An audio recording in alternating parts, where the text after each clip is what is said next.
There is a new tone here at Queen's Park. Premier Doug Ford promised to reset his government after his massive cabinet shuffle in June. But that all got sidetracked by the cronyism scandal that forced his chief of staff to leave. Yes, it's summer and the legislature isn't sitting, but it still feels quite different around here. And one of the many examples I can give you is the change in tone around the battle over the beer store contract.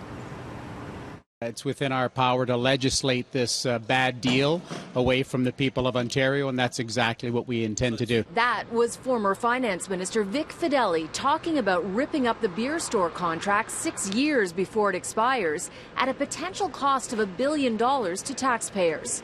Now listen to the more conciliatory tone from the new finance minister. We promised that we would make beer and wine more available. We'll move forward on that in a purposeful way, and I do believe that you will be able to get your favorite brand at a corner store, but we'll do that in a way that makes sense and a timing that makes sense. The same can be said for the minister responsible for the autism file. Then versus now. Lisa MacLeod was widely condemned for her harsh tone with families of vulnerable children. So I'll be very clear. This is the program. This is what's going to be implemented. In contrast, the new Minister of Social Services, Todd Smith, who's one of the most affable ministers at Queen's Park, apologized for the government's handling of changes to the autism program. We are certainly sorry. But it's not just the ministers who have changed, so has the overall messaging.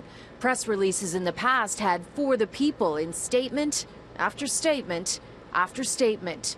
Recent releases don't seem to carry the well-known Doug Ford slogan. For the people. The emphasis now, insiders say, is less propaganda and more policy. Take Ontario News Now, the government's social media arm, which has been highly criticized as propaganda.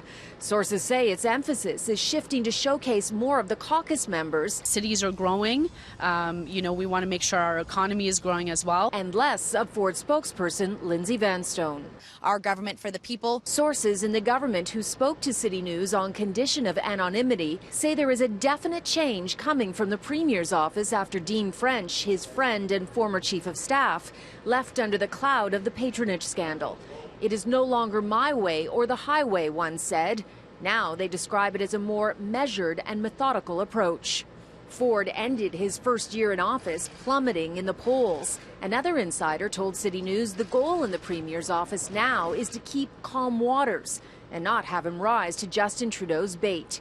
The Prime Minister has been repeatedly slamming Doug Ford as part of his election strategy. Now, what remains to be seen if these are just surface changes or if there will actually be a change in delivering and executing policy, and if this new tone will soften voters' impressions of Doug Ford.